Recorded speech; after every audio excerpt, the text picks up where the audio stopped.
कि हे सुखदेव भगवान, इस देवलोक के अमृत को आप परीक्षित को पिला दीजिए, यह परीक्षित अमृत अमर हो जाएगा। और यह जो भागवत कथा रूपी अमृत है, देवता कहते हैं इसको आप हमें पिला दीजिए, हमें सुना दीजिए। जब ऐसा देवता कह ही रहे थे तो सुखदेव जी थोड़े क्रोधित हो गए। इसलिए कहते हैं पशुधा को कथा लोके क्वकाच को मणिर्महान ब्रह्मरातो विचार्य वह तदा देवान जहास।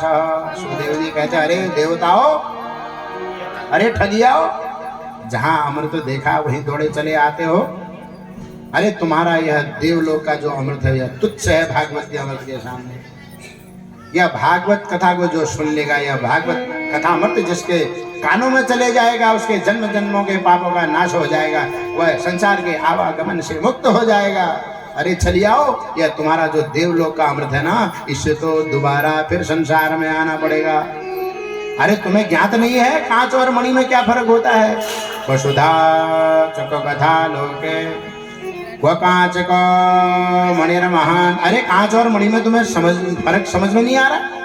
बोले तुम्हारा यह स्वर्गलोक का जो अमृत है यह कांच है, और यह जो भागवत कथा का अमृत है यह मणि के समान है। अरे तुम इसके अधिकारी नहीं हो देवताओं, तुम अनधिकारी हो। तुम छल से इस अमृत को मांगने आए हो, इसलिए मैं तुम्हें इस अमृत को नहीं पिलाऊंगा। इसलिए तदा देवान जहास, उनने देवताओं से कहा अरे ठगियाओ, स्वर्गलोक को चले जाओ, नहीं तो कहीं मैं क्रोधित हो गया तो तुम्हें श्राप न दे दूं। बोले इस भागवत के क्या अमृत को तो मैं परीक्षित को ही सुनाऊंगा, क्योंकि इस भागवत कथा के अमृत को लेने का अधिकारी कौन है। बोले परीक्षित ही है। इसलिए बोले तुम देवलोक मान लिया जाए, तुम्हारे इस स्वर्गलोक के अमृत से इस परीक्षित को देवलोक मिल भी गया तो वहां से नहुष को लात मार करके नीचे गिरा दिया गया था। ब्रह्म भुवनान लोकात् पुनरावर्तिनोर्जुनो। अरे स्वर्गलोक से भी नीचे आना पड़ता है।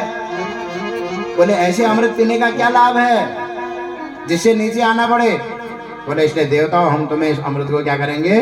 बोले नहीं देंगे, तुम चले जाओ। इसलिए सुखदेव भगवान ने परीक्षित जी को इस भागवत कथा को सुनाया। और क्या कह रहे हैं सुखदेव जी, अभक्तास्तांस नदिन्याय न ददौष कथामृतम। बोले भागवत को अभक्त को नहीं देना चाहिए हो, जो भगवान का भक्त नहीं है उसको इस भागवत कथा को नहीं देना चाहिए, क्योंकि इस भागवत कथा की वह दुर्गति कर देगा। जिस व्यक्ति को मणि संभालना नहीं आता है उसको मणि दे दोगे तो उसको कांच की तरह कहीं फेंक देगा। बोले किसी कीमती वस्तु को उसको दिया जाता है जो कीमती वस्तु को समझे कि यह वस्तु कीमती है, इसको संभाल के रखना है। इसलिए सुखदेव भगवान कहते हैं अरे देवताओं तुम इसके अधिकारी नहीं हो। इसलिए कहा श्रीमद् भागवती वार्ता सुराणाम अभी सुदुर्लभा। इसलिए देवताओं को भी यह भागवत कथा दुर्लभ है। सुदुर्लभ माने देवताओं को भी दुर्लभ है, उनको नहीं मिल सकती है। इस प्रकार से सुखदेव भगवान ने देवताओं को वापस कर दिया। और नारायण 7वें दिन तक्षक सर्प आया, उसने परीक्षित के शरीर का दंश किया।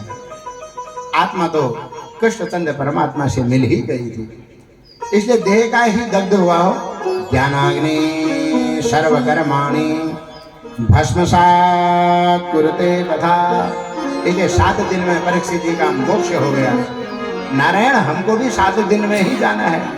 आप क्या सोचते हो हमारे लिए 7 दिन से ज्यादा है। बोले हमको भी 7 दिन में ही जाना है। हम भी 7 दिन में ही संसार में जाएंगे। रविवार सोमवार मंगल बुध बृहस्पति शुक्र शनि फिर रिपीट हो जाएगा। अरे एक बात समझो, परीक्षित जी को तो पता था मुझे 7 दिन में जाना है, और हमें तो पता भी नहीं हमें कब जाना है।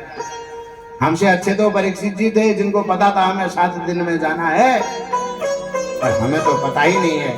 इसलिए हमेशा तैयारी करके रखो, पता नहीं किस दिन वह काल ब्याल मुखग्रास, उस काल का गाल कर भूल जाए। इसलिए सज्जनों यदि भागवत को अपने हृदय में बैठाए रखोगे तो आपका काल कुछ बिगाड़ नहीं सकता है। इसलिए महाराज परीक्षित जी मुक्त हो गए। तब शौनक जी कहते हैं, अरे सूत जी, जब आप इस कथा को सुना रहे थे तब आप नारद जी के बारे में भी बता रहे थे।